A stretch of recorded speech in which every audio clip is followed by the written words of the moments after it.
Hello, hello, hello! Bienvenue dans Mindset Morning, ici Manaïd Bali et bienvenue dans la suite de 3 ans de pensée positive.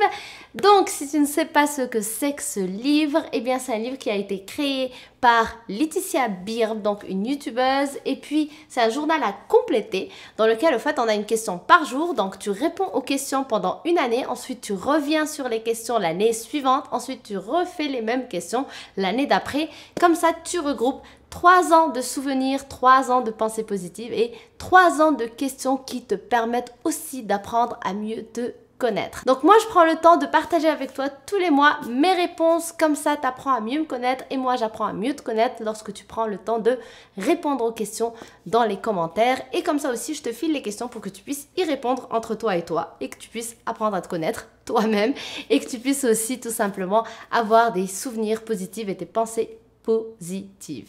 Donc, c'est parti avec la suite. Donc, première question qu'on a ici, ça va être: quelle est la dernière fois que j'ai croisé un ami ou une amie par hasard dans la rue?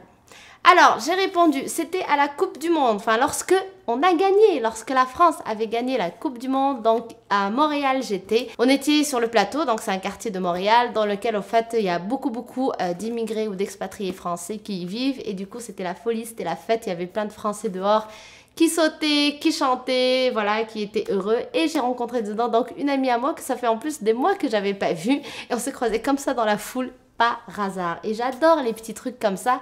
Hier, justement, on a parlé des petites coïncidences, mais des fois aussi, il y a des petits hasards comme ça de la vie qui font très très plaisir. Donc, si toi, dernièrement, tu as eu un petit hasard comme ça où tu as rencontré quelqu'un que ça faisait longtemps que tu n'as pas vu, ou quelqu'un que tu souhaitais rencontrer et que tu as eu la coïncidence finalement de pouvoir le rencontrer, ben, partage-le avec moi dans les commentaires juste en bas. Ça me ferait très plaisir de te lire. Ensuite, prochaine question. Quelle est la liste des 3 personnes qui m'inspirent le plus? Alors, je pense que j'ai déjà répondu à cette question dans une des vidéos ou pas, je me rappelle plus. Mais bref, donc ici, les 3 personnes que j'ai nommées, en fait, c'est 4 personnes. Donc, c'est Mimi et Alex Icon, donc c'est un couple d'entrepreneurs que j'aime énormément. Ensuite, il y a Amy Landino, donc c'est une youtubeuse que j'aime beaucoup. Et ensuite, il y a, comme tu le sais, si tu me suis depuis quelques temps, Gary Vaynerchuk, mon mentor virtuel que j'aime beaucoup aussi. Donc, ces 4 personnes, je les aime beaucoup, ils m'inspirent énormément. Toi, n'hésite pas à me dire aussi quelle est la personne ou quelles sont les personnes qui t'inspirent le plus en ce moment. Écris-le moi dans les commentaires, ça me ferait très plaisir de te lire. Ensuite, la prochaine question, le livre me demande: quelle est la chose enfantine que j'aime toujours autant faire? Et j'ai noté... J'ai dû noter ça parce que je devais avoir faim à l'époque. J'ai noté la chose enfantine que j'aime autant faire encore aujourd'hui, c'est manger des petits lus. Est-ce que tu connais les petits lus? Si tu habites en France, je suis sûre que tu connais. J'en ai un ici pour te montrer un petit exemple. Les petits lus, c'est super bon. J'adorais ça quand j'étais petite. Mais c'est pas vrai que j'en mange beaucoup. Mais de temps en temps, il m'arrive quand même parfois d'acheter ça dans les magasins lorsque je fais mes courses. Mais c'est vraiment très rare quand même. Je consomme pas trop les biscuits ou tout ce qui est trop sucré parce que je suis plus salée au fait.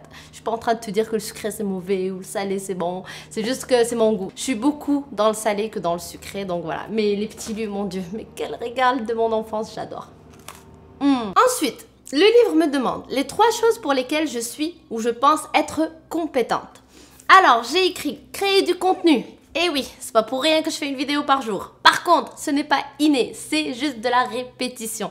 Ce que je fais, n'importe quelle personne peut le faire, si bien évidemment elle prend le temps de répéter ce processus, donc de créer, de recréer, de créer, de recréer, de faire donc plusieurs contenus par jour, par semaine, peu importe. Mais à partir du moment où il y a de la répétition, eh bien rien ne résiste à la répétition, on développe une compétence. Donc j'ai mis créer du contenu, ensuite j'ai mis la persévérance. Alors je ne sais pas si c'est une compétence, j'ai une de mes amies qui dit que c'est une compétence, Mélissa Normanda-Romberge, qui est coach en affaires. Donc elle dit que la persévérance c'est vraiment une compétence, c'est quelque chose aussi qu'on peut développer pour tout simplement atteindre les résultats qu'on souhaite avoir dans la vie. Il faut persévérer et il ne faut pas s'attendre à se dire que c'est juste une qualité, je l'ai ou je l'ai pas. Non, tu peux développer ça.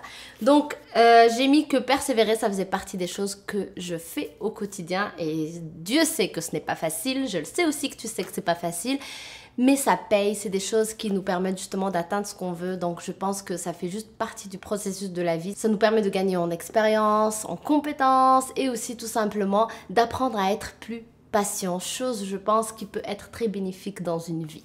Ensuite, troisième chose que j'ai mis, c'est écouter les autres. En fait, Chose que j'ai déjà partagée, il me semble, dans une des premières vidéos que j'avais faites. C'est que n'importe quelle qualité qu'on va avoir, en fait, elle peut être liée à aussi un point faible ou un défaut qu'on va avoir. C'est-à-dire que, pour m'expliquer, moi, si j'ai comme qualité ou comme compétence le fait de pouvoir être à l'écoute des autres, eh bien, lorsque j'étais plus jeune, j'étais hyper timide, très réservée, et du coup, lorsque j'étais avec un groupe ou n'importe quelle personne, jamais, au fait, j'osais me mettre de l'avant, jamais c'était moi qui parlais, jamais d'ailleurs j'aurais pu faire des vidéos à l'époque, jamais j'aurais pu parler en public, rien de ces choses-là, c'était des choses vraiment très désagréables pour moi, j'arrivais pas à le faire. Et du coup, mine de rien, étant donné que j'étais avec des groupes et qu'il y avait d'autres qui parlaient et pas moi, j'étais tout le temps en retrait, ben, j'ai développé au fait cette compétence dans laquelle au fait, moi je passais mon temps à observer et à écouter. Et du coup, avec le futur, finalement, j'ai constaté que c'est une de mes compétences, un de mes points forts. Et c'est pas parce qu'on a des points forts qu'il faut pas travailler dessus. Bien évidemment, lorsqu'on a des talents, des points forts, plus on va les travailler, plus on va atteindre l'excellence. Donc, je t'invite vraiment à découvrir tes points forts parce qu'on en a tous, je te rassure, et de travailler dessus pour atteindre le meilleur résultat que tu peux atteindre dans cette discipline, dans ce domaine. Mais en tout cas, pour atteindre l'excellence, c'est important de travailler sur les points forts qu'on a chacun. Ensuite, dernière question. Mon dernier plus beau souvenir, c'était quand? Alors, j'ai marqué mon dernier plus beau souvenir, eh bien, c'était le mariage de mes amis François et Nathalie Lemay, donc que je salue d'ailleurs, je vous embrasse. C'était vraiment un très beau moment que j'ai passé avec eux, bien évidemment, et avec toutes les personnes qui étaient invitées à ce mariage. C'était vraiment très beau. Je n'ai pas fait beaucoup de mariages dans lesquels j'ai été invitée, mais mon Dieu que celui-là, il était vraiment particulièrement beau. Donc voilà, merci d'avoir regardé cette vidéo. Si elle t'a plu, n'hésite pas à me le faire savoir avec un pouce bleu. Aussi donc, n'hésite pas à partager avec moi tes réponses dans les commentaires. Ça me ferait très plaisir d'apprendre à mieux te connaître. Aussi, si tu n'es pas encore abonné à ma chaîne, eh bien je t'invite à le faire en cliquant sur le bouton rouge que tu vois juste ici. Et moi, je te dis donc à demain sur une prochaine vidéo. Bye!